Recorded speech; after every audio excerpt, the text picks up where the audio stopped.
Yo, what's up, everybody? It's me. Dolphin Uppercut Avenger. Your favorite aquatic vaporwave keytar prophet. And today we've got the most awesome of the blue-haired Texans. Devyn Moon. Hello. How are you? Yo, I'm feeling great. I'm in two tiny little monitors down here. And you're in the big projection. I'm in the big projection. There we go. Big brother is watching. We've got a bunch of topics to talk about tonight because this is topics Dolphin Uppercut Avenger. But okay. why don't you give a little quick introduction? First topic. Okay. My name is Devyn Moon. I am based in Texas, right specifically Austin, Texas. I'm from Houston, and I make like electronic, future-based R&B, sort of neo-soul kind of sound. Whatever genres are anymore. So I'm a producer, singer, songwriter, and a cheese connoisseur. Nice. What's your favorite cheese? Huh? What's your favorite cheese? My favorite kind of cheese is this cheese called like Blue Moon from like Cypress Grove. It's like this nice little. I don't like cheese with a lot of moisture. Mm-hmm. Due to my lactose intolerance. So the moldier it is, the better it is. Nice. Yes. That's pretty crazy. Is all cheese moldy, or is mold something different than what cheese is? Not all cheese is moldy. Cheese is, it's left to kind of like ferment. That's how you kind of get like that sour taste. But then you have cheeses that are like, mozzarella, like the cheese that's kind of like has like moisture whenever you take it out of the package, right? So like mozzarella, American cheese doesn't count. Munster cheese, Swiss has low moisture, but those are aged in a sense that they're not aged for a very long time. But then you have stuff that's like, what do you call it? You have, there's blue cheese, and there's gorgonzola, then you have, what other moldy cheese? I'm drawing a blank here. There's other moldy cheeses out there. I'm nervous. I've never been interviewed about cheese before. But yeah, like, sometimes it depends on, like, your taste buds. Sometimes, like, the cheeses that aren't sit to age very well, they don't have much of, like, a very sharp flavor to it, like a bite, Right. Yeah, so that's why people are like, it's like a hit or miss. I see. Very interesting. Do you think all the cheeses have been invented? Or do you think there's still cheese to be invented out there? There is definitely still cheese to be invented. One of the newer cheeses I would like to try is called Blue Brain cheese, and it's usually in either it's mostly in Europe, and I think this guy had left like a little thing of cheese to age in a cave, and it made all of these like divots and molds on it. And you said in a cave. Huh? You said it in a cave. In a cave, yeah, and it looks like a little blue brain. Cheese cave and a blue brain. Yeah. Cheese cave. It's very strong. It has a texture of like brie, so it's like spreadable. Oh, okay. And stuff. Okay. I vibe with that. The brie textures. The brie textures. Me too. I do like brie. Brie with fig jam on top, with a little bit of like pita chips or something, or like bread. It's really good. Nice. If you could combine your affinity for cheese with another hobby of yours to create a new activity that a trendy venue might sell as an experience, what would you invent? Cheese, I'm not sure if I get the question. Like, what would I make Like- that's inspired by cheese? Combine cheese with another activity to make something akin to like an axe throwing business or a escape room. I've always wanted to like create. I saw this documentary called "The Last Blockbuster on Earth," and it's in Eugene, Oregon, or something, or like Bend, Oregon. Right. And I want to make like a alternate called like, instead of Blockbuster, just call it Buster Block.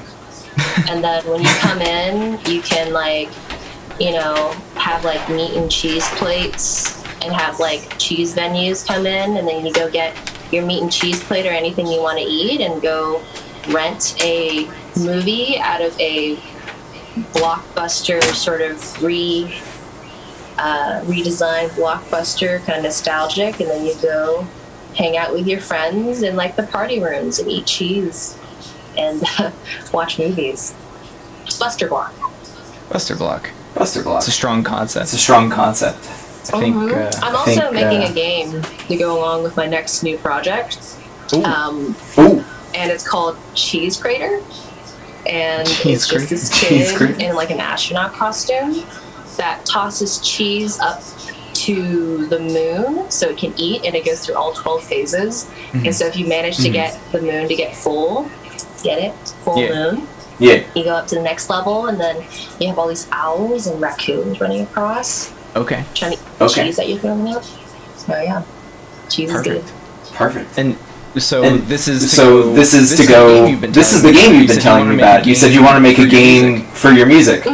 Yeah. We already started on like just a small layout of it, just the mechanics. All I really need to do is like embed some like graphics to go along with it, and I mean all the mechanics are there with it's just a simple like 8-bit platform with like horizontal and like trajectories and stuff like that. And so all I would really have to do is like painstakingly get like stills of everything that I need and just embed it into the code so that it can, you know, look like they're making faces and they're like moving and like different movements and stuff. So yeah. Nice. So Devyn is aware of the Discord server. Most people here watching this Twitch are involved in the Acquired Squad Discord. Some even involved in the Devyn Moon base Discord. I should probably log on to Discords. We were deep in conversation on Aquatic Squad regarding video game design and how to get started. And the conversation nearly stalled out at this is a lot of work. Yeah. But I think anybody who can pull it off, it's gonna be a interesting payoff at the very least. Oh yeah, absolutely. I think I mean, nothing's worth it unless it's like hard, you know. If it's too easy, then, you know, it's kind of like a risk factor kind of thing, you know. You put, what's it called? You put in a lot to get a lot. If you put in a little, then you get a little back. So. That's fair to say. Yeah. Well, I'm familiar with your body of work, so I'm pretty confident in this game, and I can't wait to see it. Yeah, no, it's gonna have like an embedded Spotify player and stuff with like other stuff, and like it'll probably be on like desktop, and just because like getting an app approved through Apple is a complete bitch. Like it takes a while, and even then, yeah, just probably like a desktop game, just some fun, and then some new merch coming out, and yeah, just a lot of work coming up for sure. Nice. Let me get to our list of actual topics. We talked about cheese. We talked about your cheese-themed video game. Yeah. I've got a bunch of topics that we're talking about throughout the week. Cheese space video game. Devyn. I've got first topic on the list is Devyn's rollerblading journey. This is a topic I wrote because I wanted to ask you. Is there a question? You want me to tell you how I utterly bought a pair of rollerblades that I thought were so cool, and I was really gung-ho about like rollerblading, but except the brand that I got, I think it was just all hype for this brand because they're mostly like a roller skate company, and the rollerblades that I got were so bulky and I couldn't go fast enough. So I just bought my friend Shannick a pair of rollerblades for like Christmas and stuff, so I want to buy the same one that he has. It's more like for speed and like actual like, you know, tricks and stuff like that. So because of the rollerblades that I bought and how slow they were going, and I didn't like the way they fit around my feet, I went back to longboarding. Which is something I did for a very long time, throughout middle school and high school and even college.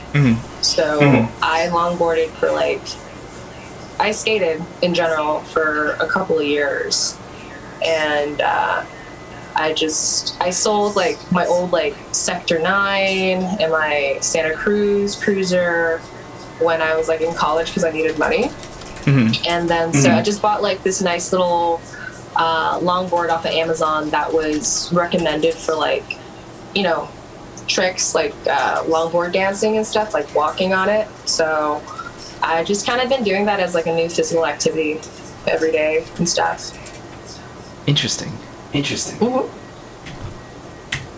What's the greatest challenge that you have with learning tricks on longboard?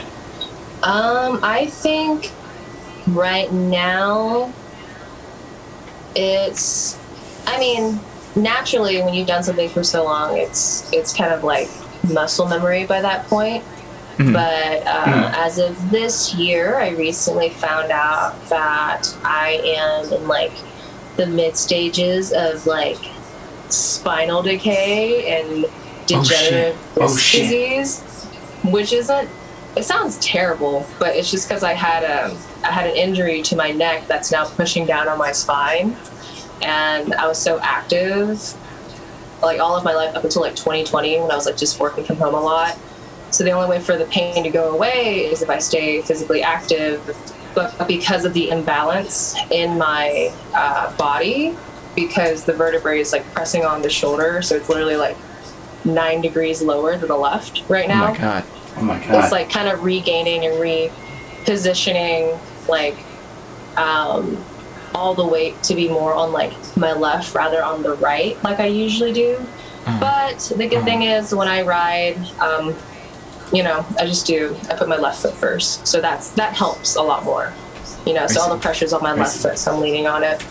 And so I guess the challenge is just kind of like trying not to bust my ass, because now like when I fall or any injuries that deals with like muscle strain, it's like 5 times worse now with the injury. Than like when I was a kid, I thought I was invincible. I think that a lot of us experience that. I've got to pay a lot of extra attention to my knees and my adductor muscles, also known as my groin muscles. Oh yikes! Because of all my rollerblading stunts. Oh. Yeah. I definitely have knee problems too. Like I had an MRI done when I was 19, and they were like, "You have runner's knees," which I ran for a long time, and I played a lot of sports. I did dance, but then basically that just means the cartilage in my knees are like wearing away, so it makes like a Rice Krispie noise when I walk up the stairs. Oh shit!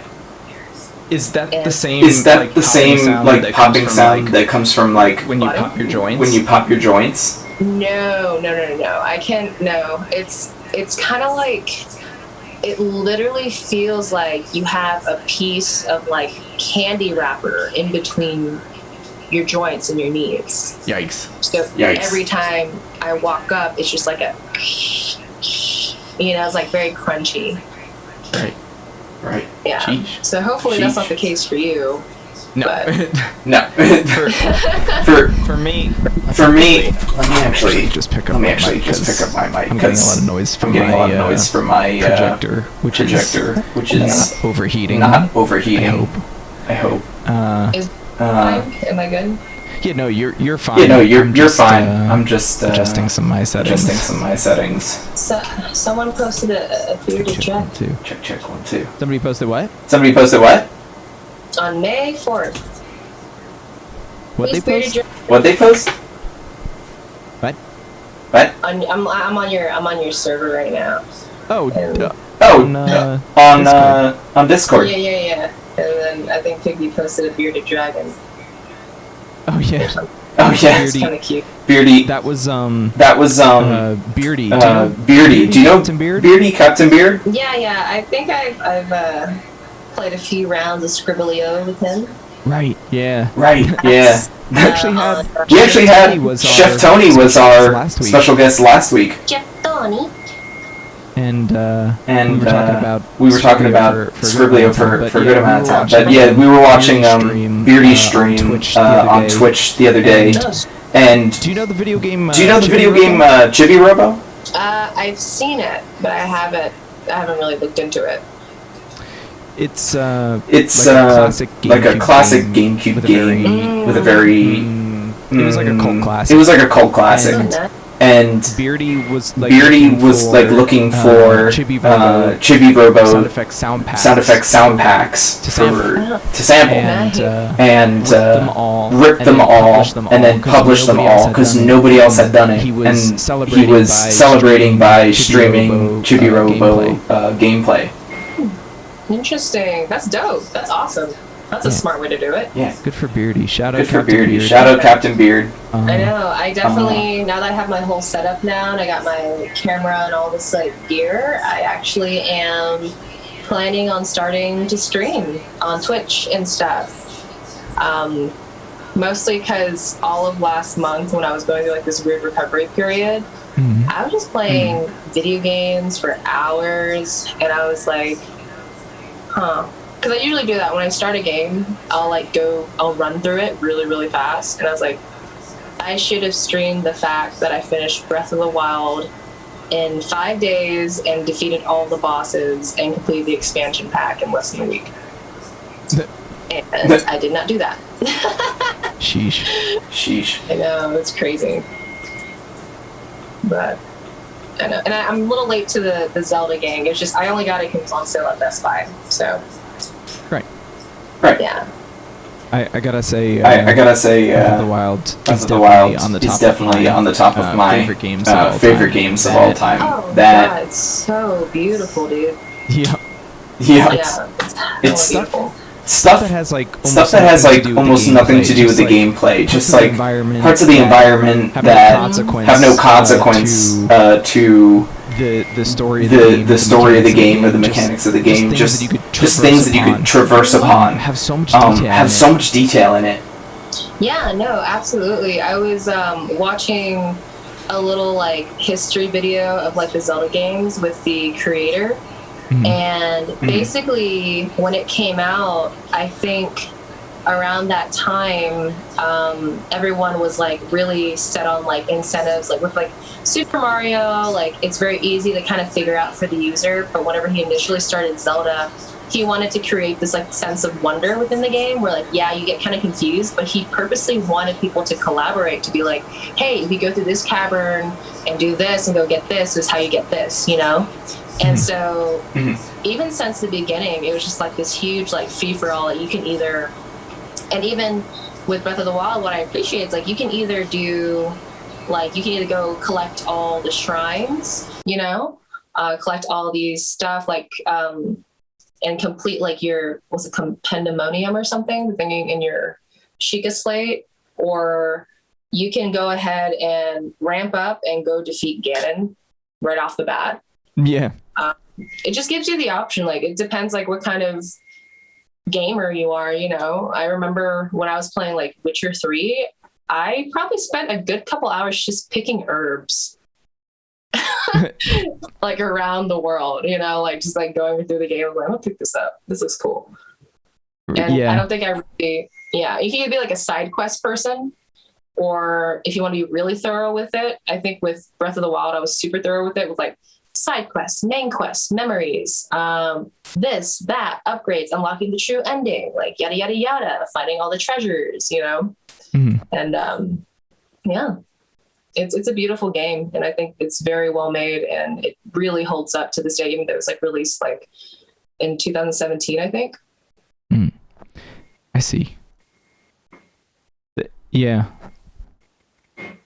I'm sorry. I got distracted briefly because my buddy Warrior Pins, aka Eric Roman, he's in the Twitch chat, and he was describing a wacky audio occurrence, and I think I fixed it. You did. But I had to take a second to really think hard and think what the heck was going on under the hood here. Okay. Well, hopefully, I just realized I just probably geeked out about that video game for a good 5 minutes. So it's a good game. I think the next one I'm going to play is probably Monster Hunter. Yeah, Monster Hunter's beginning like a lot of push from Nintendo. Oh, absolutely. Yeah. I know there was like a Monster Hunter event in Smash Bros. And oh, really? I don't know if there was like a recent like DLC announcement or new game announcement, but Monster Hunter's in my head for some reason. Oh, sick. Yeah, I was hesitant at first, but then I just wanted to see what it was once it was like released, kind of give it like a month or two, you know? But it looks pretty legit. I like a lot of games with fighting in it, you know? Not really shooter games, not fighting games, but like games that have fighting as a component. Yeah, just like completing your missions and stuff like that. I think I like Assassin's Creed a lot because of that. I've never been one for like first person shooter games. Just because it's like tedious and like, why can't I just hit this guy with a sword or something? You know. You're talking about like the stealth elements and the mission requirements felt like tedious. Yeah, just a little bit. But anywho, I see that. What's the topic again? What topic were we on? Oh, we were talking about rollerblades. Jesus Christ. I know, and I was like, video games. I forget how we got there, but that's a great transition to our next topic. So, when you play games, where's your favorite place to play a game? Like physical location. Where do you want to be when you're playing a game? I like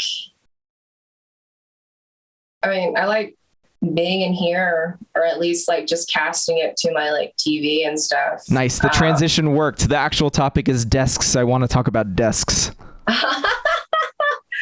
Well, yeah. I mean, if you play like Switch is handheld. Thankfully, everything on Steam's like on here and stuff. But even with the handheld stuff, I'd like to have the screen, so I'm not like doing this or like what you do this in bed. You know? Yeah. Hurts too much. I can't focus on what my objective's supposed to be. But yes, desk. So I know you were telling me about an unfortunate configuration of your desk that you're sitting at right now, the physical desk itself. But as seen in your music video for Remedy, there's like a reoccurring theme of desks, even in your art. Oh, desk. Yeah. Good observation. I don't think there was like any like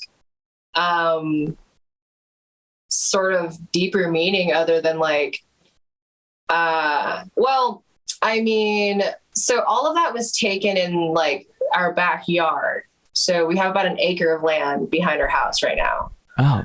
And when we were developing themes, I was like, it's so cool to have like inside furniture on like an outside sort of theme, you know? And I guess in my way, I was just kind of emulating how when you're working on any project creatively, right? These walls somehow in your head disappear, you know, and you're exposing yourself to this big open world of like ideas. And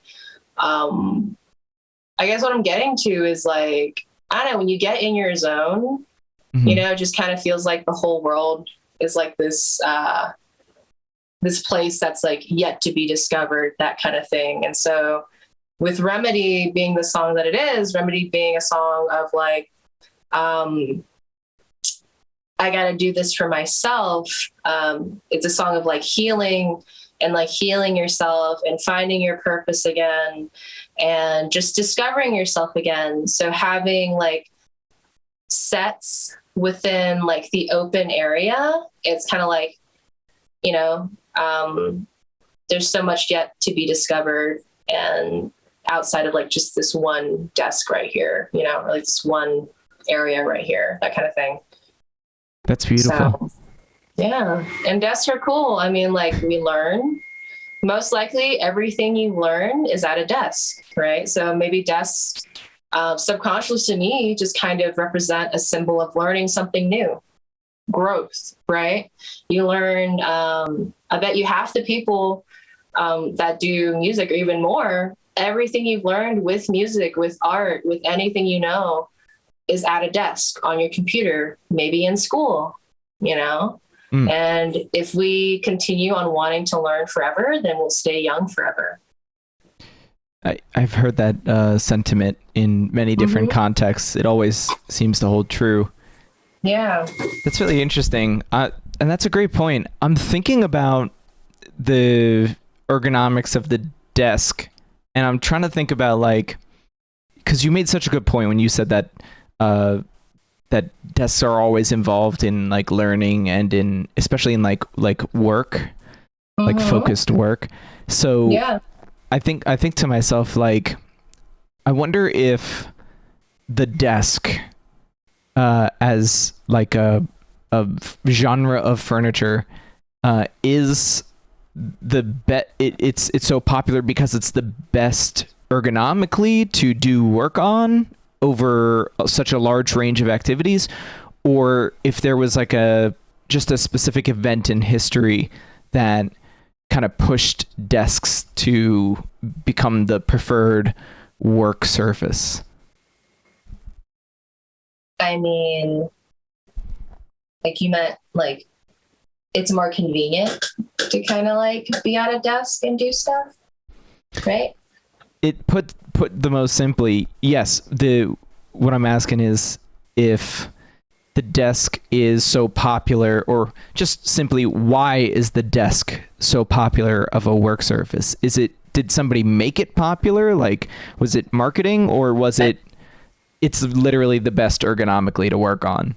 Oh yeah, because someone just came out and they were like, "Hey, why are you still writing on that piece of rock? Come do that thing that you're doing right now on this like slab that I made with 4 legs." Yeah. You know? I wonder like, wow, man, how'd you come up with that? I don't know. I wonder if cool. The desk as like something that you sit and you like, you know, you kind of hang your elbows off of and you put your hands on and you're working on it and you're sitting down, your legs are underneath it. If that function came from an observation somebody made in nature, or if it was a refinement of engineering over time, like maybe there was like a desk-shaped rock and somebody just like pulled a stump up to it and was like, oh, this is great because my knees can go under it and then my arms can go on top of it and then I can work on fine motor things. The first person to have ever said, pull a chair up. And they're like, what does that mean? Like, pull your chair up here. Yeah. I never thought of that before. That's so crazy. I'm sure there's some like actual history to it, but we're thinking like in terms of like the first person who thought it was good to eat like spoiled milk that turned out to be cheese, you know? Right. Like, bringing it back to the cheese. Like, why? Like who did that? Who found out that poison ivy was poisonous? Like, yeah.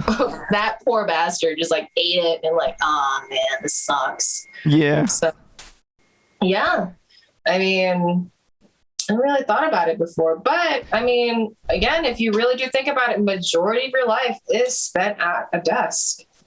What do you think came first, the desk or the table? The table?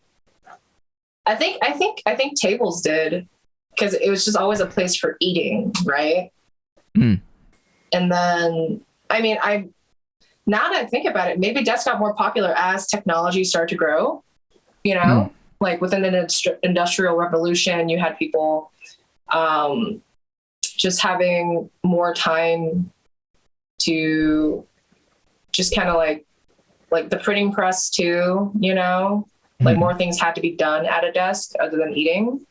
Right. You know, we've evolved from like hunters and gatherers. And then when we finally needed to write on something that's not a cave or a rock or a stone tablet or a, you know, like think about how much easier like life would have been for Moses if like God never told him to go grab 2 stones on a mountain when he could have just had a printer or faxed it to him, like faxed the 10 Commandments.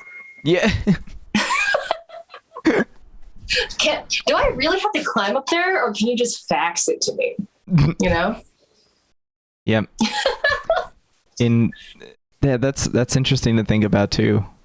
I suppose bringing it back to the desks and the tables, a desk and a table are so similar in their function, and the definition is probably very there's a very fine line in between them. Yeah. Or maybe a lot of gray in between them is probably more accurate. And what I imagine if we ask the question, what came first, the desk or the table, was the surface that somebody first set out to do work on, was it like a surface that people could gather around, or was it a surface that was pushed up against like a wall or a tree or something so that only one person could like work on it at a time? And that would be the desk, and something out in the open that people could gather around would be more of a table. So if somebody walked up to like a ledge on like a cliff and worked on that first, then the desk came first. But if somebody cut down a tree or fell a stump from a felled tree and everybody gathered around it and put stuff on it, then the table came first. But either one is possible. Yeah. I mean, now that I think about it, because I was thinking about how all those years, fun fact, actually, I recently started having a desk when I turned like 20 and I got my own place. Before that, I always just worked on like the dining room table, because growing up at home, we didn't have a lot of money. So my mom couldn't really afford me like a computer, like a PC computer. Right. And the last one I had, I was like in elementary school, but it was like an old hand-me-down. I had a desk in the back of her hair salon. But at home, I never had a desk in my room, and I never had a computer in my room. So all of my earlier projects were just done on like a shitty hand-me-down computer. And I think the moment that, you know, I had my own place and was like financially stable, the first thing I went to go buy was a desk. You know? And I think subconsciously to me, that was like, dang, the thing that was limiting me before was not having a desk and no privacy to my own thoughts to just create stuff, you know? Right. And now the possibilities are endless. So for me, I think like having a desk, you know, is a symbol of like independence for me, and like being like, oh man, that's serious stuff. You know? Yeah, I didn't really think about that before, but maybe that relates to your other question about the themes of desk and remedy. Yeah. But yeah, I think dining room tables, it was always meant to be a table. I think it is a luxury to have a desk for yourself, because tables all over the world, like eating dinner is a community thing, you know? In Asia, everything like in China is like family style. Most of all Asian dishes are family style, you know? Yeah. And then you have like the lazy Susan on tables, and people can eat and gather and like be together. And I think it's actually a luxury if you have a desk for yourself, because either it means you work in an office, you make good money, or you have the time to work on like external stuff with like your own little desk, you know, like to have that privacy and like independence. Be cool. That is a good point. I could definitely imagine, like, I'm thinking about the most minimal households possible where you know, families and households are trying to be super, super efficient. You know, you might have one table in a room and that's the work surface. It's either that or the floor. Yeah, no, absolutely. I think, if you have multiple kids and you have a table in the living room, someone's doing their homework there, someone's doing, you know, a project there, and you'll have like 2 or 3 people at the table, your kids just doing different things, you know? It's like a communal thing. And it's,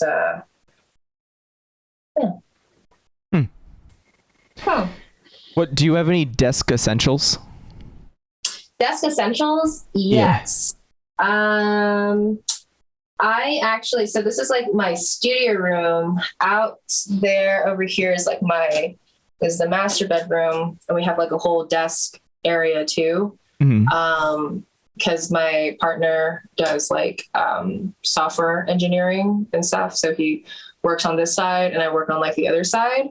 So over there is my essentials. Essentials here is just like music stuff, you know, music and like techie stuff. Over there is just more administrative stuff. So over there with like my laptop is like a calendar, whiteboard, corkboard, pictures of my mom and my family, pencils, sticky notes, calendars. You definitely would need some stuff for like lumbar support for your chair. One of those things at the bottom of your desk that you put your feet on, so you can rock back and forth and stuff. So I sit on a yoga ball out there, and then in here is because I spend most of my time. I have my nice little gamer chair. Proper lighting and a dope ass sound system. A good pair of headphones and monitors.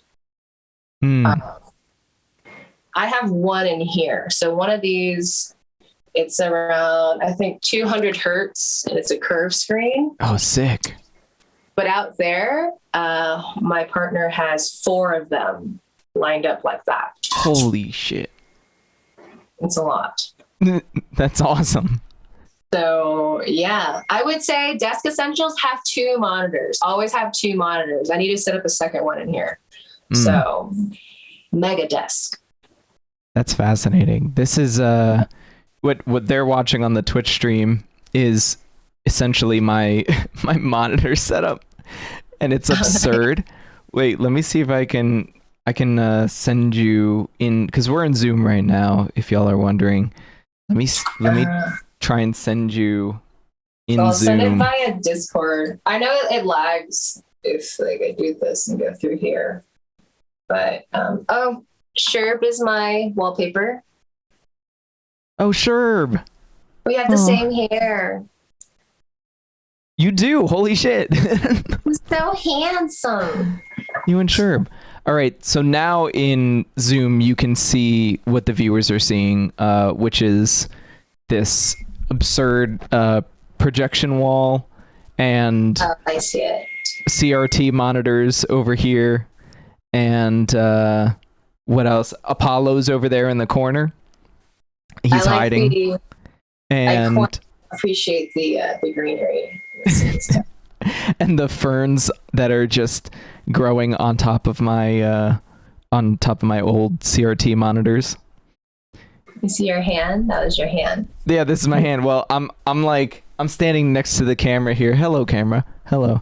And I've got a 30-inch monitor to the right of this whole projection wall. Are you actually on those 2 monitors right now? Yeah. Hi. Hello. Wait, these 2, like yeah. Yeah, really? I'm in there. Hello. Oh wow, dude! No, this is sick. Oh, thanks. Yeah, the weird tech behind it. It's kind of the art of it. But if I move into the view of the actual camera, hello camera, then I'm out of the view of the CRTs over here. You should have your own TV show. Thanks. I appreciate that. This is kind of like trying to sell that. I hope a network picks this up because I need to buy more rollerblades and produce. Produce. Yeah. I ate a lot of produce. I ate a lot of vegetables. I used to eat a lot of meat, but I'm trying to be a lot more efficient with my nutrition, and meat is not super efficient compared to some other things that I've been eating. But I eat a lot of produce. So rollerblades and produce. Network, please pick up the show so that I can buy more vegetables. All gas, no brakes. Hell yeah. I think, I was on a 4 or 5 day juice cleanse last week. How did that go? What kind of juice did you drink?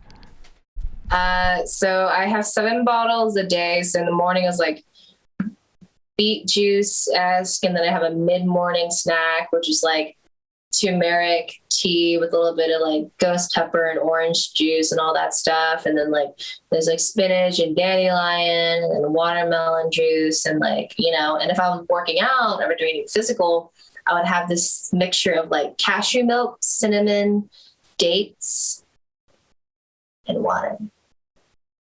You hydrate or dehydrate. Yeah. This is it flushed out my whole body, dude. It was so good. And then I actually bought a juicer, so we juiced a whole bunch of like carrots, just juice and shit. It's so fun. You just kind of like, juicing. And so now because I get so busy and I wake up a little late sometimes, or a little early, but I don't have a huge appetite, and I don't want to eat anything that'll make me like sluggish all day. So I've been juicing all day, and then dinner is when I'll have like a very healthy meal, like salmon and asparagus or something very light, just so I can end the day with like food in my tummies and stuff. And my whole day, my body's just kind of like burning through the veggies and stuff, and like energetically just kind of like flushing it out. Because for me, I don't eat like big meals every day. I can't do 3 days. I can't do 3 meals a day. I have to do like small meals throughout the day, like snacking, and then, so I think it's ideal because I hate because I get hungry after a while, but then like, I'll just like eat a snack or something. But then sometimes the snack is like not so healthy maybe, but I think juicing is a good alternative for that. And with buying produce and saving money, it's like you buy your set for the week, and literally whatever you juice will probably last you for that whole week. Is the juicing that you do, is it a lot of like, do you do like juice prep like one would meal prep? Yeah. That's just to kind of not have the desire to like eat out and stuff, because it's just easy to kind of pick up a bottle and drink it. Usually if I had a few ingredients that needed to be mixed together, so what I would juice apples, right? I would keep a little thing of apples, apple juice, and then I would juice like cucumbers, and then I would prep like a morning and like lunch and like a bottle for the next day. So 3 of them. And then if I get hungry in between, I'll just pour and mix all the other juices together and then drink that. Juice hacks. Drinking celery juice in the morning is really good for you. Have you ever made cashew milk? Yes. You have? I gotta say, I have a vast stock of cashews here in the aquarium, because that's my, make sure I don't stop at a fast food place on my way home hack is I got cashews though.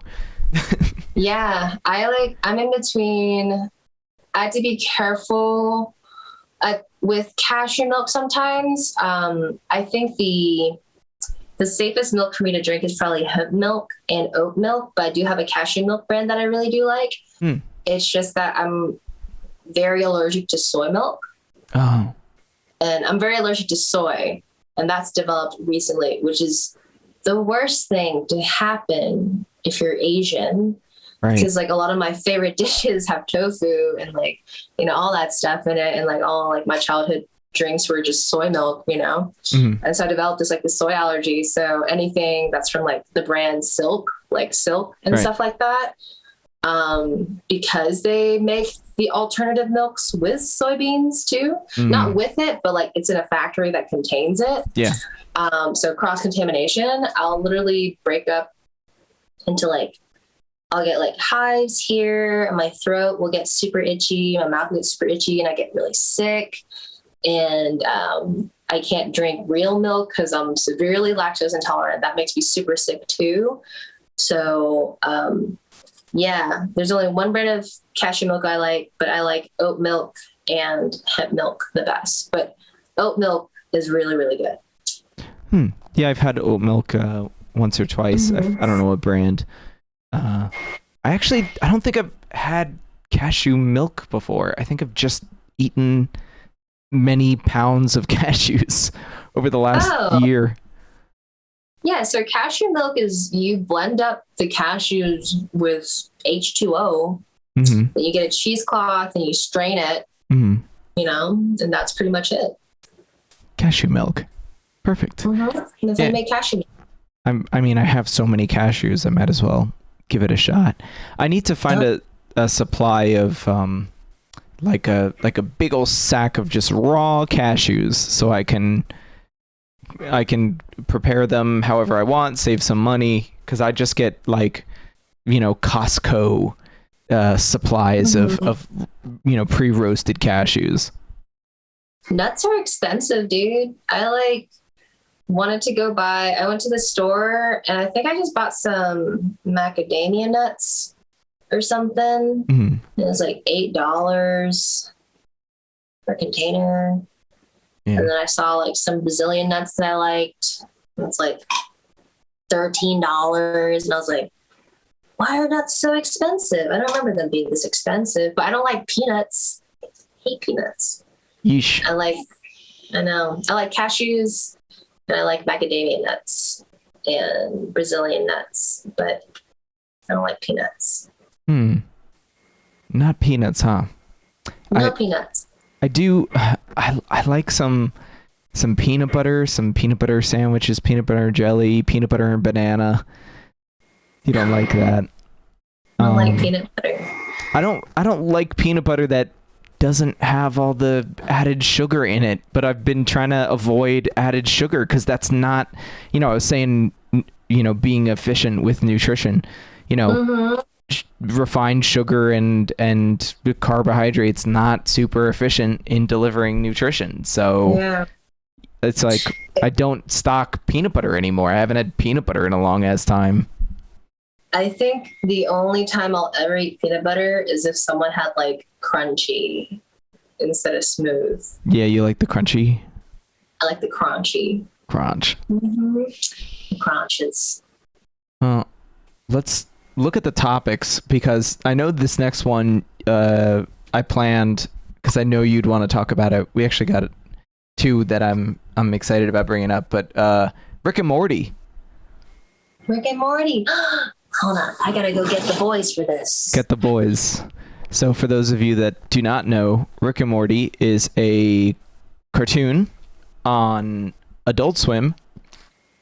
By Dan Harmon. Who also was the writer of Community. Yes. And these are the boys. You've got Rick, you've got Morty, and you've got, I forget their name. This is Tiddlywinks from the Parasite episode where someone tracked in a parasite that embodies a happy memory in your head and pretends that they've known you for a really long time. And it's really hard to get rid of them because you think you've known them for like so long. Mm-hmm. And that's how they survive. And they duplicate every time you remember a good memory of something else. Yes. It's Tiddlywinks. Tiddlywinks. That episode made you think really hard. There are a lot of Rick and Morty episodes that make you think really hard, but that one was like the first one that was like, this is like a puzzle. I gotta think about this plot. Oh, how?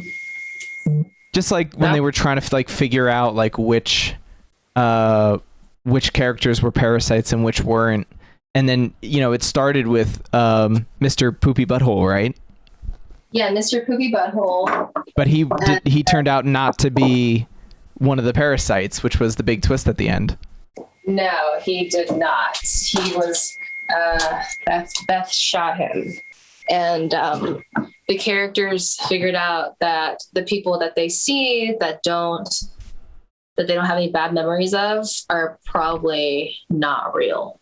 Right. So this is Space Rick. Space Rick. This is Teddy Rick. Teddy Rick. Fascist Teddy Rick. Oh wait, you got fascist Teddy? Wait, is Teddy Rick just fascist by default, or was there two? No, he is when his body, he kept on dying and getting transported into his backup body on multiple other universes, and for some reason there's like this. He kept on getting transported into like the backup of his body in like these universes that practice like this huge like fascist society, And then he was a teddy bear, and his clone was like, "Are you fascist?" And he's like, "Nope," and then he kills himself, and he becomes a wasp. And this is Morty with, "You want me to stick these where?" Episode 1. Yeah, no, I'm super into Rick and Morty. I think that's the only show that I've like watched over and over and over and over and over again, and just never got sick of it. And those are all Funko Pops, right? Funko Pops and plushies, and I got these all at this arcade that's here in Austin that I frequent, and we rack up some points, and I go to the prize thing, and I see Rick and Morty stuff, and I get it.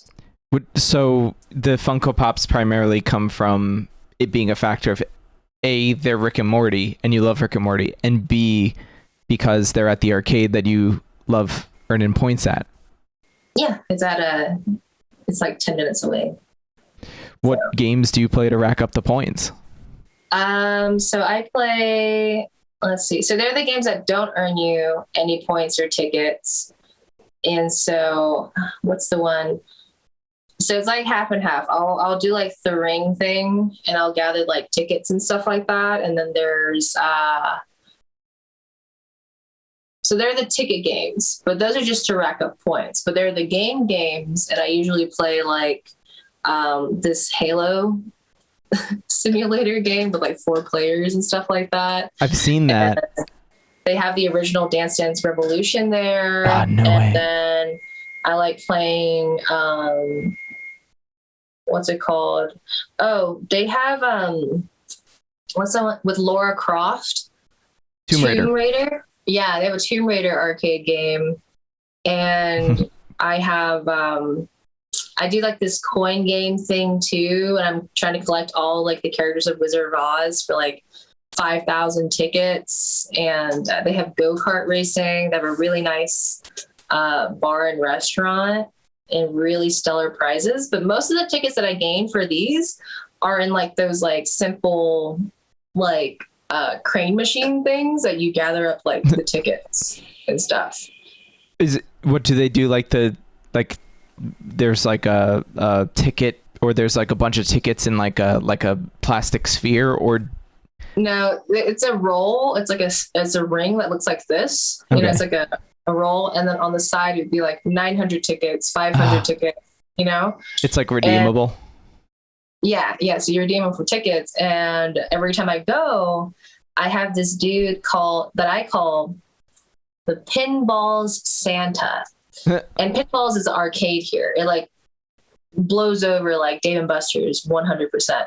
Right. And the owners also own like an antique collector's shop that's like a museum with like Abe Lincoln's hair and vintage purses and like tables from Greece, like antiques and like signed posters from Stan Lee, like this whole thing. But Pinball Santa is this dude that goes there from Thursday to Sunday, and he plays all these games. And sometimes when he's feeling nice, he'll like buy a game for you, and you'll see on his card his balance is like $3,000, you know, 3,000 like, you know, points left over to like play games, and he'll have like 50,000 tickets. And so he goes every weekend, I guess, to blow some steam. And then I've seen him like, you know, I've seen kids come up to him and be like, hey, I want to get the Sonic doll up there, you know, and he'll buy him. He'll get the whatever they want from like the prize counter for them with his tickets that he earned. And I've seen him do that like multiple times. I was like, man, that's so sweet. That's awesome. Yeah. Pinball Santa. Pinball Santa. Yeah. And obviously there's a lot of pinball machines there. Like a lot of pinball machines. Right. Yeah. But they don't give you the tickets.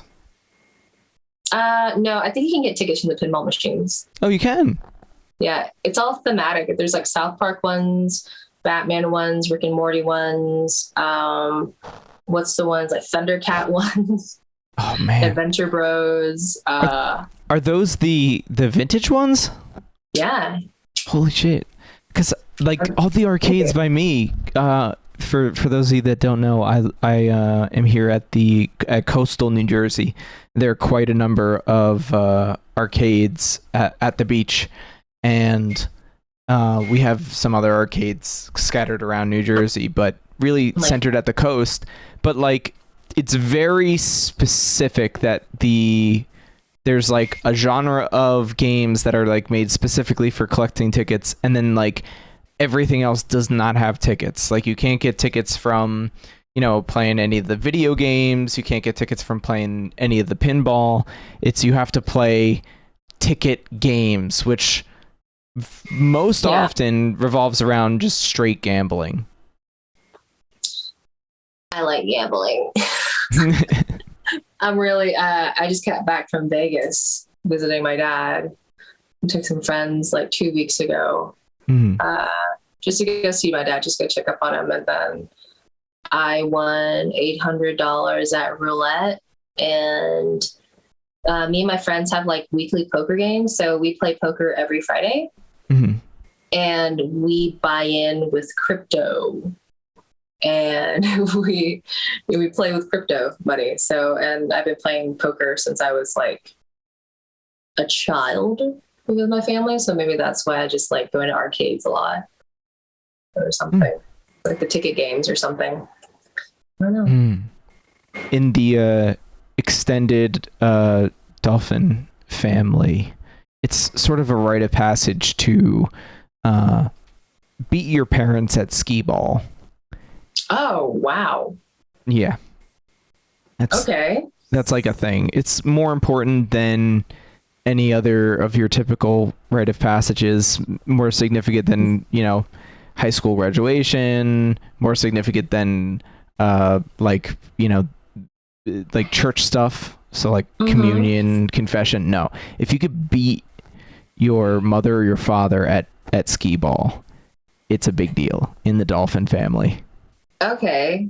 Well, maybe you can give me a tip. How would you throw to hit the corner slots at the corners that are like 10,000 points? Skee ball. That's a great question. Skee ball is just serious muscle memory. You have to be able to, you know, walk through all of the fine motor steps to lock it into that.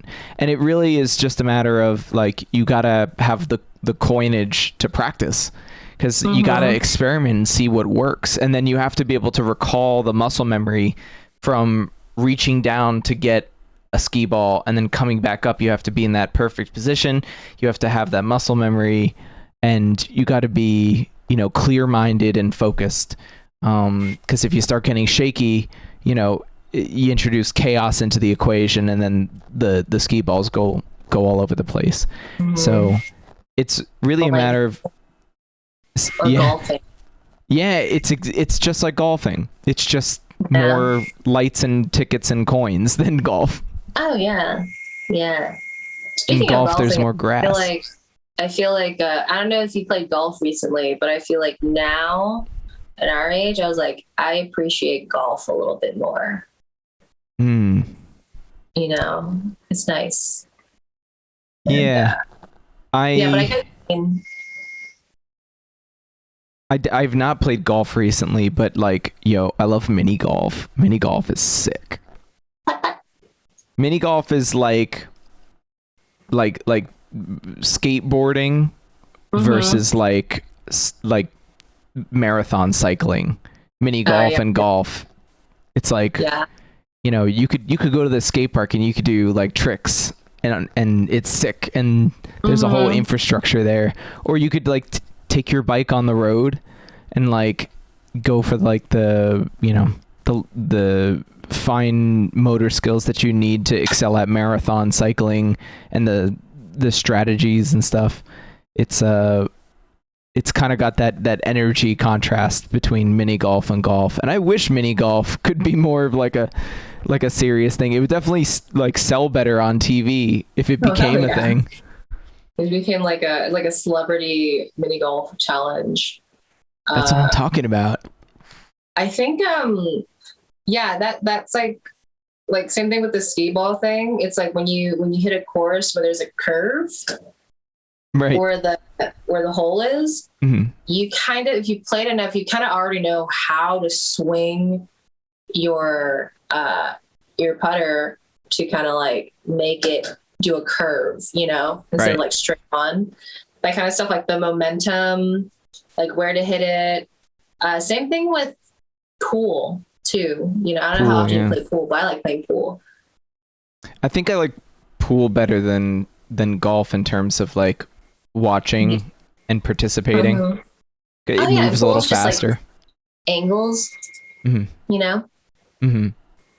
It's really impressive to see like what both like a really serious golfer and a pool player could do. I know, or golfing on a pool table, or a golf range shaped like a pool table. How many times in history do you think like somebody who is really serious about golf like could make it to a golf course and decided to practice their putting by standing on top of a pool table? I took a very small child. I bet somebody who like did not give a fuck about that pool table but was super serious about golf, I think that's the person that did it. Okay, like a little tiny green course. That'd be cute. If we all got shrunken into like tiny little people, I turned my pool table into a tiny golf course for all my friends who got shrunk. Honey, I Shrunk My Golf Team. Honey, I Shrunk My Golf Team. I love that movie, by the way. What, Honey, I Shrunk the Kids? Yeah, that's why I have a huge affinity for oatmeal cookies. That was like a critical part of the plot? Oatmeal cookies? Or was there like a scene with it? It was. I didn't watch it. Backyard, and they got hungry. The kids got in the backyard. They were hungry, and then they had a pet ant, right? A little ant that became their friend, and the little brother dropped one of his oatmeal cookies in the backyard, and they were hungry, and they approached this giant oatmeal cookie, and they like were eating the cream and the cookie and stuff. It was so big. Yeah, that should look delicious. And they slept in a Lego afterwards, I think. Oh, how nice. I love Legos. Legos are very comforting for me. I imagine more comfortable to sleep inside a Lego as a miniature person than to sleep on top of a Lego as a regular person. Oh, yeah. The feeling of like picking up Legos, Oh, yeah. And like hearing them clink. Yeah. For me, it was all about dumping them out all onto the floor in front of me and then spreading them out and to look for like the pieces I needed. Oh yeah, I definitely I've never actually managed to complete like a whole set, but like my best friend April and my partner really are into Legos. Like he completed Millennium Falcon. Yeah, they on that serious stuff. And like my friend, she does like Harry Potter stuff, and I'm just like, these are cool to look at, you know? And yeah, no, I don't think I ever really had Legos when I was a kid. I had Mega Bloks. I remember I had like one Mega Block set that was mixed into my giant box of like spare Lego parts. And it would always disappoint me when I'd go in there, dig my hand into the pile to find the piece, and I pull out a Mega Bloks, and I'm like, yeah, get out of here. Get out of here. I don't want you here. We don't want you here. It never fit. It fit, but not ever perfect. You could like see the crease. You could see the difference in the plastics. It was always, get the fuck out of here. I don't want Mega Bloks. Smooth. There's no edges. I think, hey, okay, the one thing that we talk about, right, is like, you know, building, I know you're into building like keytars, and I was talking to you about how like I'm like wanting to build like my own MIDI keyboard and stuff, and like doing like my own plugins and shit. And so I don't remember, I showed you a bag of like these puff bars, like these disposable like vape bars that I had. Yeah. And my intention was to solder them onto like this kind of board to kind of trigger and send signals on like a MIDI. Right? Use them as capacitive switches. So think about Legos. Make a whole keytar out of Legos. Just use them as like switches and stuff, and just even you can make a keyboard, like just a regular keyboard out of like, you know, switches. I mean, out of Legos. You're totally right. I'm thinking about the Lego Technique genre of Lego, which is like different than the blocks. And I'm thinking back about all of the Technique pieces that I've held in my hand, and I'm like, I can see the ones that I would make the keyboard out of. And I would just need to look into like the electronics element of Technique. If I wanted to do it like pure Lego Technique, which they have electronic components that you can use, I would just need to figure out how to actually get switches to work. Otherwise, you know, I can imagine the just buying like OEM switch parts that I could get to interface with some Techniques like keys that I build. I could see that. That's a really good idea. I'm gonna put that on the list of goals for the Crystal Keytar project.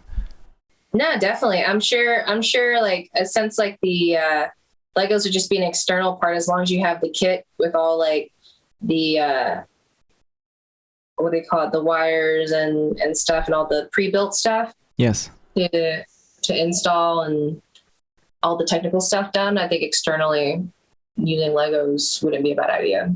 No, I agree with you completely. I don't think it would be a bad idea at all.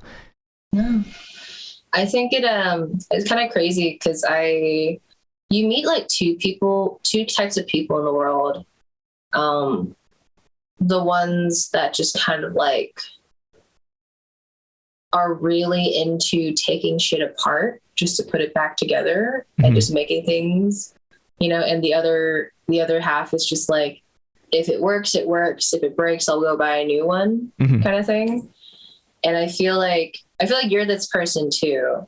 And I'm definitely this person is like, I want to build everything, you know? Yeah. It's like, I used to like taking shit apart, and my mom would get so mad at me for it.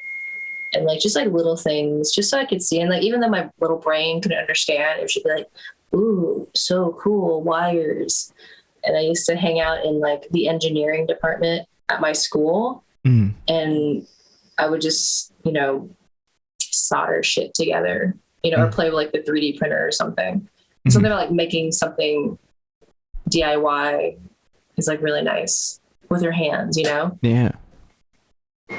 I agree with you. I the version of the crystal keytar that I'm currently working on is more about the ergonomics. So what I'm doing is I'm taking existing parts, and you've heard this before, but I'm just saying it for Twitch. I'm taking existing like keyboard parts from like a MIDI keyboard and another MIDI controller, and I'm housing them inside of a new enclosure that should put them in a position that's more ergonomic, more so than any other keytar that's currently on the market, which basically all of the other keytars on the market are just like, well, if it's guitar shaped and it's got a keyboard on it, it's a keytar. Great. And then they put a strap on it and that's it. But I'm like, but you bend your wrist in a weird way. You have to bend your wrist like this to play it. And I'm like, but what if you could just have your wrist in a natural position and you could play the keys? That's what I want out of this Crystal Keytar Initium. Is the first prototype model that's gonna be focused on ergonomics. So yeah, you're right. With all that building shit. So with like building a keytar, you know how like when you like build a PC and stuff, you know, like the exact things to get. Yes. And you have to experiment to see if they're compatible with like, see if like your GPU is compatible with your motherboard, that kind of stuff. With keytars, is that the same thing? Is it all universally the same components in each keytar, or do some things have to be compatible with one another, whereas some aren't? Building a keytar is very much like you're prototyping with existing electronics, usually that involve either like MIDI or just like actual synthesizers, like actual hardware synthesizers that have a keyboard. And then, but as you develop a keytar, there's no like resource for, if you're building a keytar, use these parts. It's very much like, learn how to do electrical engineering, because there's no resources. You have to start from scratch. You know, the only thing is that like, if you're building a MIDI controller, if you're building a MIDI keytar, there's like kits that you can buy for that. If you're building a synthesizer, there are kits to build a synthesizer. But to build a keytar, there's no kits for building a keytar. You have to start from scratch. But I'm specifically working with MIDI because MIDI is super accessible to all of the keyboardists and producers that might be interested in a keytar. You know, plug in a USB cable via USB MIDI, plug in a USB cable into Ableton or FL or, you know, whatever software you're using, Mainstage, Logic, whatever. And super simple, go. It works. That's what I want to do. I'm building a USB MIDI keytar, and then eventually it will have a synthesizer built in.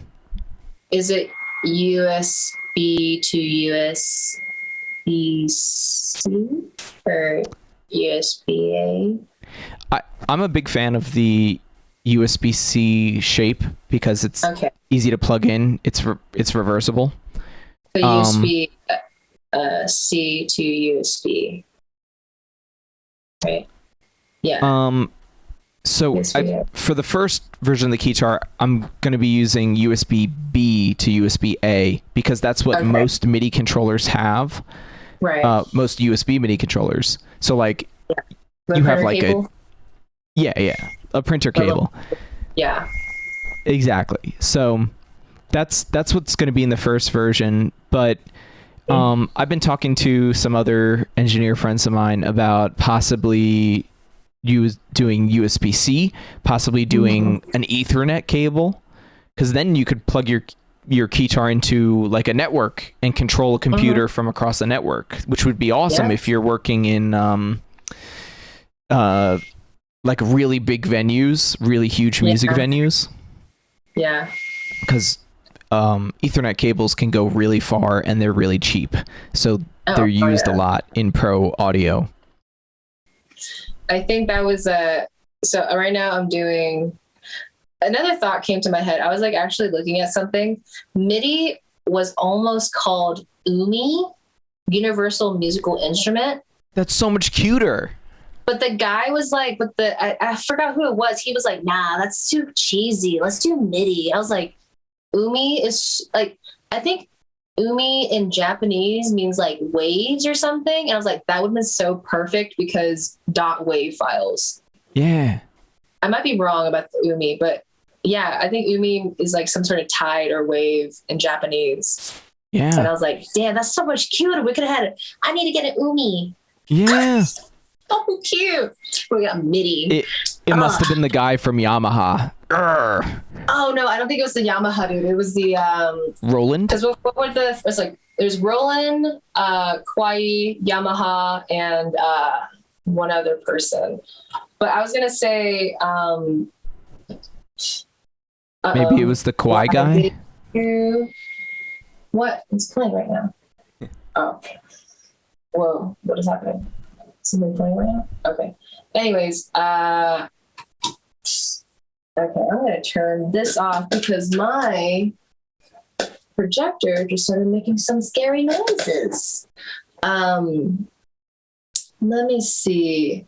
It could have been called Umi, but the dude that said no to it was history. Meeting. Was it the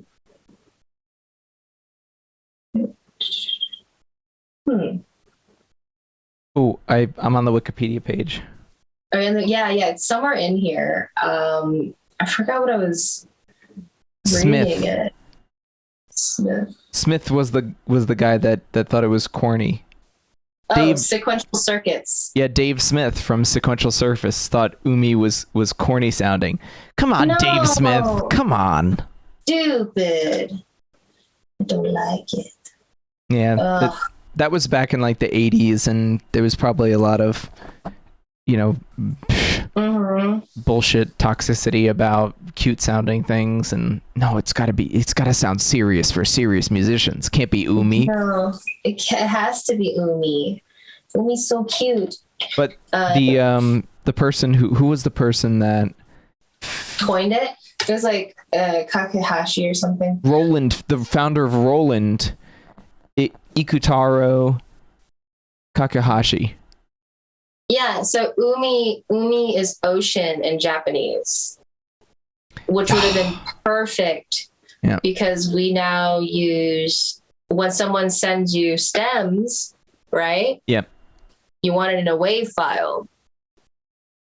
And so it would have been cute to have your MIDI called umi, but it's not. And the reason why I think I remember umi is because I used to play a lot of Yu-Gi-Oh! And there's just one Yu-Gi-Oh card that was like, let's just said Umi on it. Which, yeah, it literally just called Umi. And I think it was like a spell card or something. Yeah, it was. There we go. All fish, sea serpent, thunder, and aqua monsters on the field gain 200 attack and defense points. Anywho, MIDI was almost used to be called Umi, and now we don't. And yeah. Well, shout out to Kakehashi for the love for the universal musical interface, and many head shakes at Dave Smith from Sequential Circuits. Sequential Circuits. Yeah. If I meet you, dude, I'm gonna say, "Hey, great synthesizers, but you dropped the ball with the Umi." Yep. Anyway, so much shit done with that. So that all came from the topic Rick and Morty, and here's our final topic of the evening: fundraising. Have you done any fundraising recently? So I started a GoFundMe that I'm gonna launch once I set up like my Bandcamp and like potential merch items. I don't usually do this kind of stuff. I usually do it for like other charity organizations I believe in or people I feel like would really need it. But at this stage of where I'm at with how things are going with like my health, like my overall health and stuff, and my insurance doesn't cover most of it. I've had this whole past year, in the beginning of 2021, I had a operation done in January for some like personal health reasons, and then I had another operation done in like March, and then with my brother's passing and all like that stress like added on, it was like a lot of like catching up with like my health like kind of deteriorating, you know. So the fundraising that I'm doing is for basically getting treatment for my DDD, which is degenerative disc disease, which sounds awful, but in a sense it is pretty bad, where I've been dealing with really chronic back and neck pain for like 5 years. And I think within the past 2 or 3 years, it's gotten worse, with like some days I'll wake up and like my neck is completely, I'm like immobilized from like my shoulder to my neck. I'll have like pinched nerves. I don't have any feeling sometimes in like my fingers. And it's all because the vertebrae in my neck is compressing down on like the spine right here. So I have to do like physical therapy sessions and corrective therapy sessions on a weekly basis, which eats up at the monies. And then I had to get like orthopedic products, where like getting like this thing called like a posture pump or something, and doing like, you know, exercises and stuff. And just like buying orthopedic equipment to help me like not be in pain like all the time. Right. So I'm sort of like fundraising to kind of help with previous medical debt that I've accumulated, like going to like the ER and stuff. I still have like that bill to pay. And then with this happening, and I have to continue on with these treatments for about like a year or two, because the shape of my neck and the injury is the absolute hardest to correct.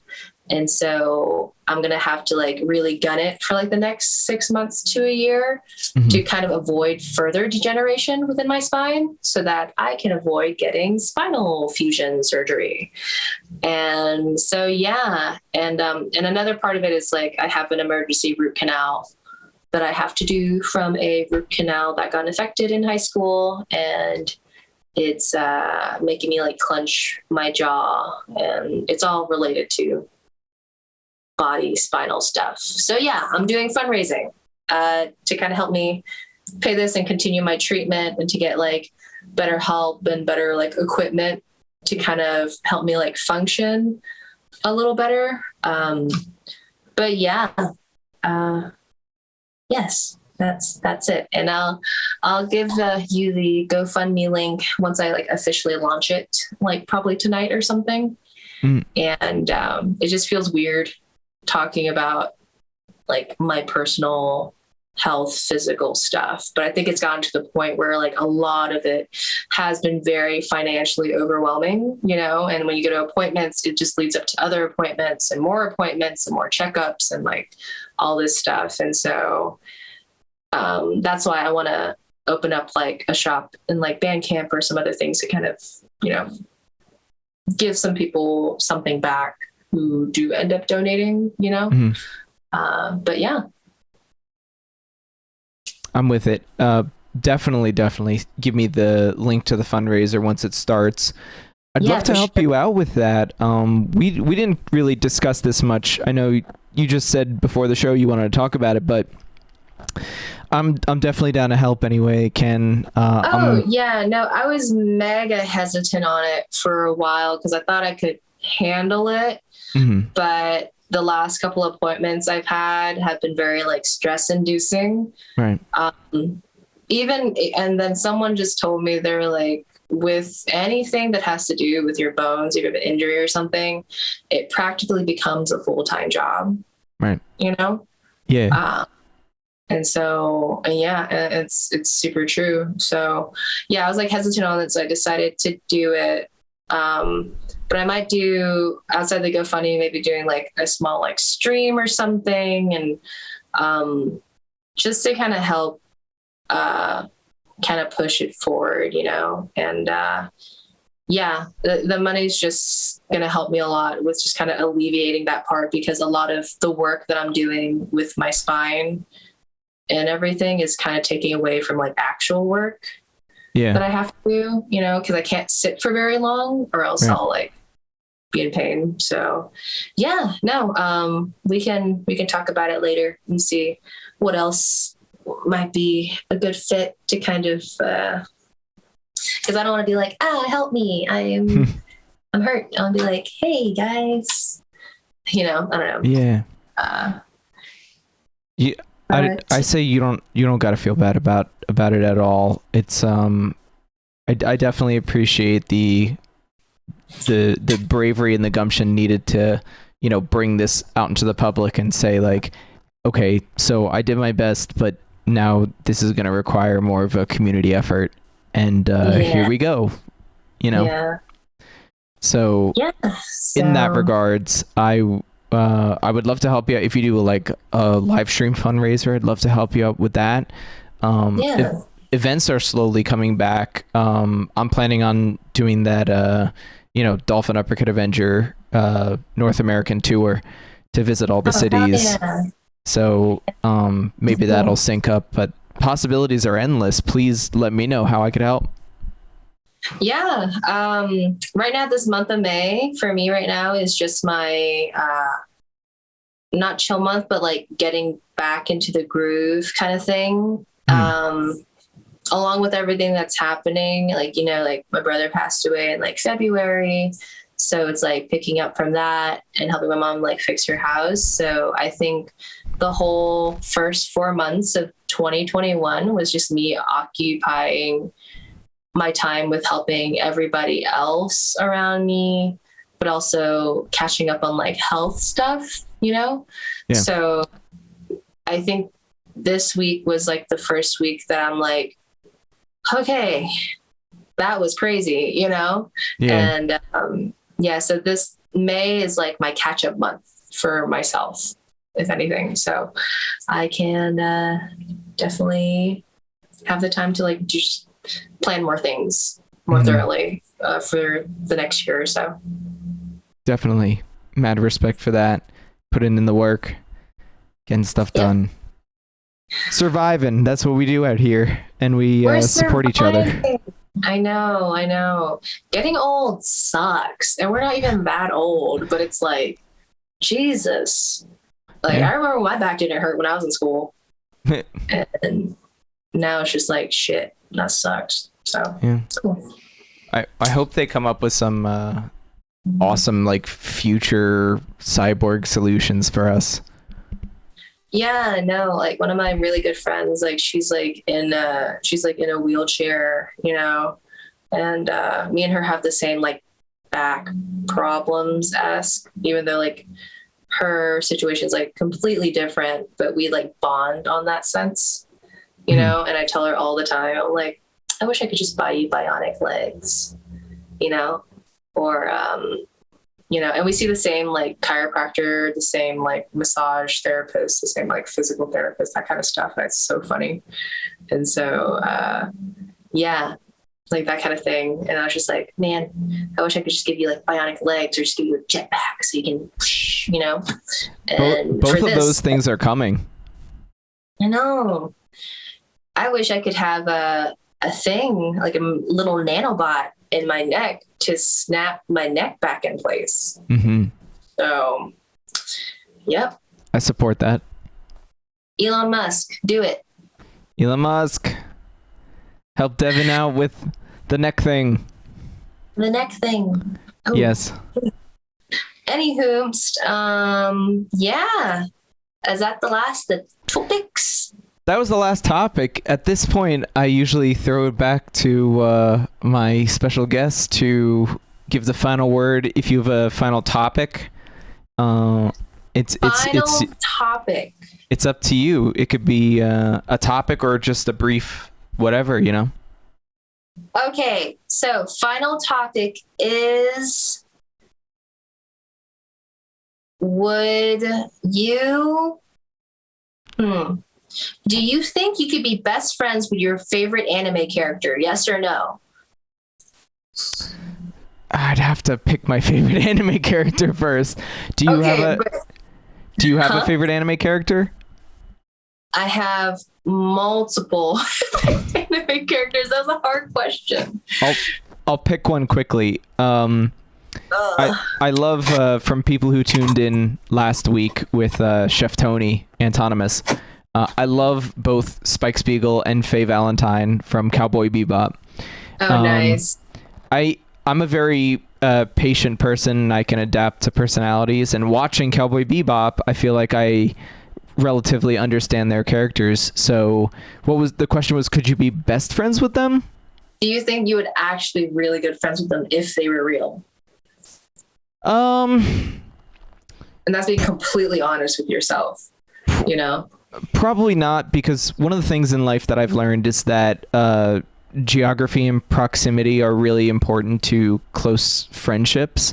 And even though we have the technology now to connect with people like you and me right now doing this, like, I'm not in the same industry as Spike and Faye. I'm not a bounty hunter. I'm not interested in getting into bounty hunting. I don't think I'd ever be bounty hunted. So I don't think I'd ever interact with them. So if they existed in this world, if I had a chance encounter with them, it would be extremely fleeting. But I'd be like, hey, I watched your anime. Mad respect, guys. You're hard workers. You know, space bounty hunters. How about you? Wait, but what I'm asking is, like, so Spike's personality, do you think your personality and his personality would, like, well, let's take out geography and, like, proximity and, like, all that stuff, right? Yeah. Do you think his personality would mesh well with yours, right? He's got a good sense of humor. And I'm more of my personality type is more of what's his partner? What's his partner's name? I forget. I forget too. There's you have to look it up. Cowboy Bebop. Spike, and you actually remind me a lot about that one character in Cowboy Bebop with the goggles, the kid. Oh, Ed. Yeah, Ed. Yeah. Oh, I was gonna say I'm more of like a Jet Black, because when me and Ehi Urobo were on tour together, when I was tour managing for Ehi Urobo, I felt kind of the feelings that like Jet Black had in terms of like managing the operation. Like you're managing this finger geometry right here. And so while I love the kind of carefree and whimsical spirit of Ed and the serious technology of Ed, I kind of felt more in the shoes of like a responsible Jet Black character. And in that regards, being that I can be an Ed or I could be a Jet Black, I feel like I could get along with Spike, because Spike got along with both of them. Okay, yeah, I can see that. You know. But your carefree nature is kind of like Ed, like that one episode with the mushrooms. Oh yeah, the mushrooms.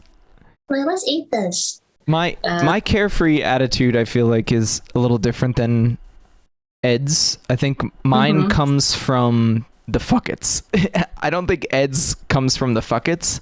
Yeah, theirs is more from like the what? Yeah, my like definitely better. I get it. I've like experienced so much in the world that I've just kind of, you know, Albert Camus'd it. I'm just, there's no meaning to anything.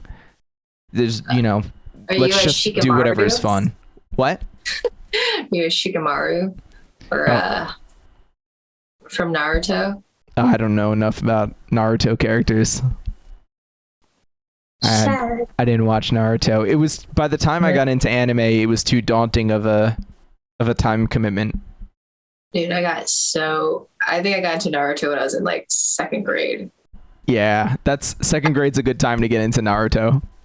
Yeah, it's a perfect time. I have all the Shonen Jump magazines from when they did like good character arcs. They're so, like, people are buying them on eBay. It's so cool. Like, I was like, yes.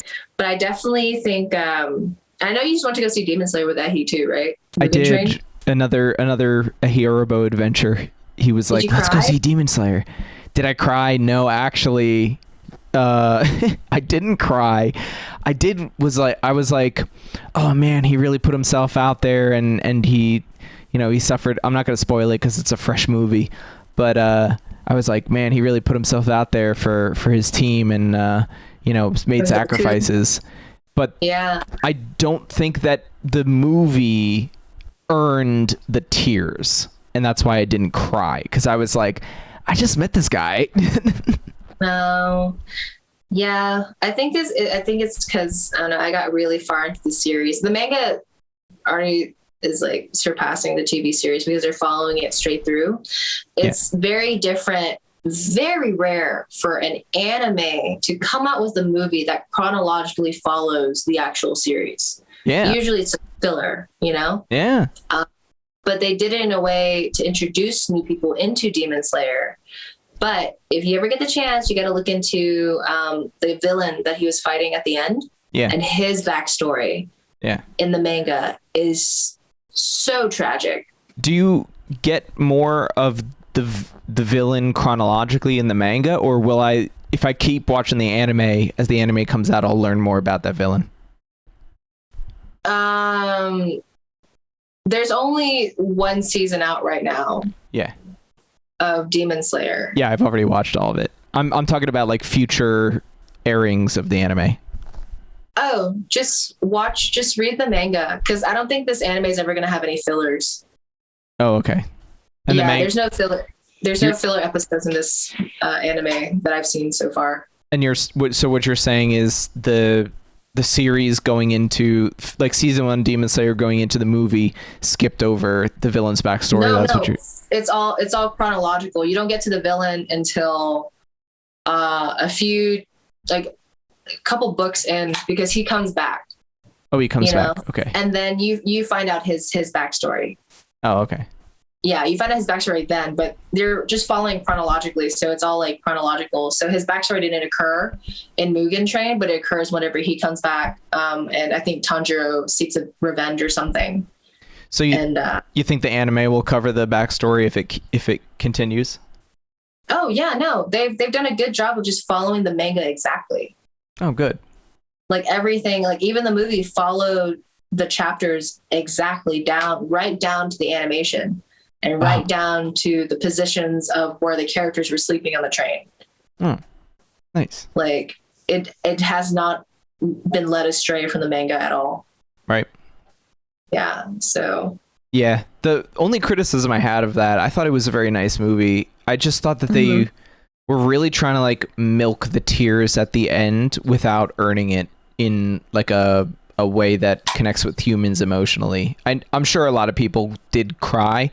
I've just experienced so many similar narratives that like you have to really bring me in deeper to actually get the tears out of me, Yeah. I think I'm just like very emotionally invested in the series. That would do it too. But I cry at Pixar movies. Oh, okay. I all the time, but I definitely was very touched by that movie, but also like I've done a lot of like I'm one of those people that watch like anime uproar and all that stuff on YouTube, look at rankings and powers, and like have the whole open world of like the anime and stuff, and like going to the psyche of the character and like how they turn out the way they did outside of the narrative that you've given on a 2D scale, and think about it on like a 3D 4D scale. So yeah. That sounds sick. But you brought up a topic, and the question was not floated back to you yet. Do you think you could be close friends with your favorite anime character? I don't think so. Maybe. I definitely like. Let's see. I need to pick a favorite. I definitely did not have the chance to do that. So the most interesting character that I'm very fond of is Psyche K from The Life of Psyche K. Mm-hmm.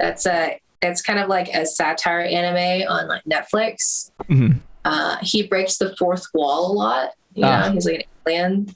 Does like super, and he's a human or something, has superpowers. I think he's interesting, but he doesn't like anybody, so he wouldn't like me very much.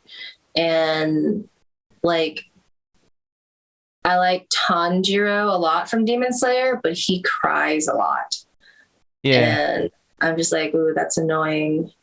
And I don't know. It's like weird because like I admire a lot of these characters for certain qualities, but I know with like my demeanor or their demeanor, I'd just be like, I think we could have good conversations, but I don't think I would spend that much time with you because you're the main character of an anime, meaning you have a lot of baggage and a lot of shit going on in your life right now. Yeah. And yeah. But that's, again, you know, if we go back to the criteria of the question, if we remove all of like the difficulty of their circumstances and just like put you guys in the same proximity together without all of the struggle, like remove them from their narratives and plop them into your community, would you be friends with them? I think I would be friends with Tanjiro.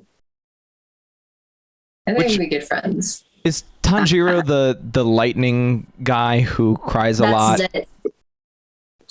Tanjiro is the guy where he's the main dude who's fighting the guy on top of the train. The one that like someone went to his soul and they're like, how can someone's soul be so beautiful? Oh, the main character, Tanjiro, the main character of Demon Slayer with the checkers. Mm-hmm. Yeah. I mean, I like Naruto too. I like Shikamaru from Naruto, but I think I like them. I would like them more than they would like me. And Tanjiro is the only character that I'm like, I think you would give me I think you would allow us to have a friendship, that kind of stuff, you know? He definitely gives back what you put into a relationship. And, you know, the people in his life in the anime are there largely circumstantially, where they have similar goals.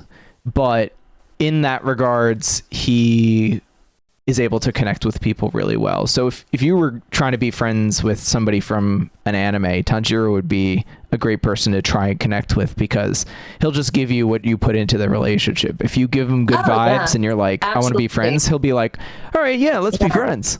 Let's be friends, yeah. If you tell that to, let's say, Luffy from One Piece or something. Is that what his name is? I don't really watch One Piece, but Luffy, yeah.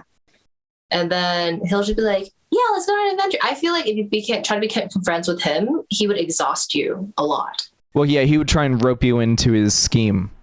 Yeah, and you're like, damn it. You're like, don't have time for this. I don't have time for this today. Like, leave me alone. But I mean, if you took him out of his universe and, you know, his goals went away, because his goal was to find the treasure. But he's still overly ambitious, so he's probably gonna be like a con man or something. Yeah, well, he would probably come up with like a new dream, a new ultimate goal. Yeah. Or I think Goku is also very Goku optimistic. Just wants to eat. If you take him out of his narrative. And he's kind of like he's like obliviously selfish. Especially in the Japanese version.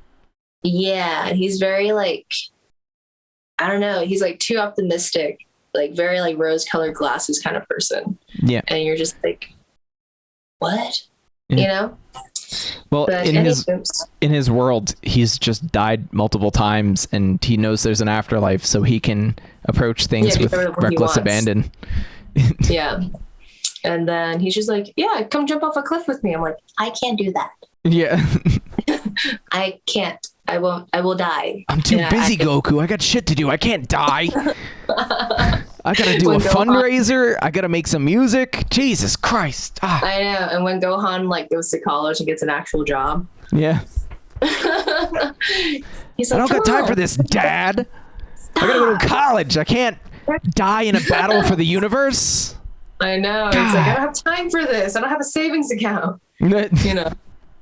Dang, yeah, Goku would be like a cool friend you would like to have occasionally, but like you just couldn't keep up with him after a while, and you're like, nah. Yeah, I gotta go home. He's that character. He's that friend that you have dinner with every 6 months or something like that, and you're like, oh, good to see you. I'll see you next time. Bye. And you don't talk for 6 months. Yeah. And every time you catch up with him, he's kind of still a little unsure of what he's supposed to do. Yeah.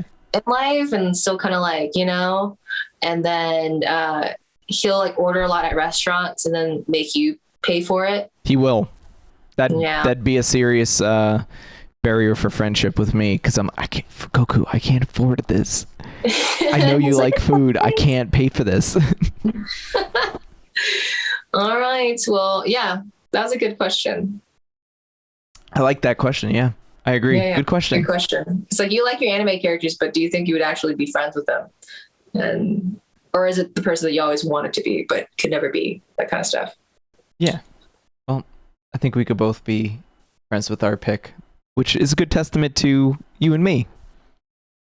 That's why we're friends. Hell yeah. Oh, where are you? Shout out to Ehi. Yeah, hey. Yeah, Ehi connected us through Fleet. He did. And I got connected to Ehi with Elijah, C-Kid. Yep. C-Kid. Former C-Kid, I think. But yeah. Did C-Kid change the moniker? I'm not sure. Maybe. I've known Elijah since I was in high school, freshman year. Started doing music. We didn't go to the same high school. He was just dating somebody that I was really good friends with at the time, and they broke up and we became really good friends. And we started doing music. South by. And he was at this place called Helios House or something. It was a house show. And I think maybe Valentine was there too. Yep. It was a whole bunch of people, and he was standing in a corner, but I think I liked the way he was dressed. And I didn't know who he was. And I just talked to him, and then we became friends. Well, Elijah still goes by C-Kid on Instagram and is also working on a short film. Yes, he is. Indeed. Elijah is one of my C-Kid is one of my longtime friends. And one of my first, maybe my first music friend in that circle, that old school SoundCloud circle, and I don't think I would be where I am today with the networks that I'm in and the circles that I'm in if it wasn't for Elijah. Whether or not it was the intention to go into the sort of genre that I'm in now or not, it's still pretty cool. Yeah. Hell yeah. So yeah. Thank you, C-Kid. Thanks, C-Kid. Thanks, Ehi. Yep. All right. Awesome. Well, how can they find more about you, Devyn? So I am on any platform of your choosing for music streaming services that you fancy. You can find me at Devyn Moon with 2 N's on Instagram and Twitter. And basically, you can also, Google Devyn Moon, Devyn Moon on Google, and just pick on any one of those things, those services that come out underneath the search engine bar. I'm glad I had all those graphics ready. Huh? You can't see, but I had all those graphics ready as you were talking about them. Oh, that's crazy. Yeah. So anywhere, everywhere, I'm here. Allstate is here. Don't make this an Allstate ad. They don't pay us. What's it called? It's like a good neighbor. Like a good neighbor. Devyn is here. That's what it is. All right, guys. Shout out to the Aquatic Squad. Thank you guys very much. We'll see you next week with special guest Warrior Pins, Roman Warrior. All right. Wario? Warrior, like a warrior. Warrior Pins. Yeah, I have warrior pins. I'll be showing off those pins next week. I'm glad I have them. All right. Heck yeah. Bye. Thank you.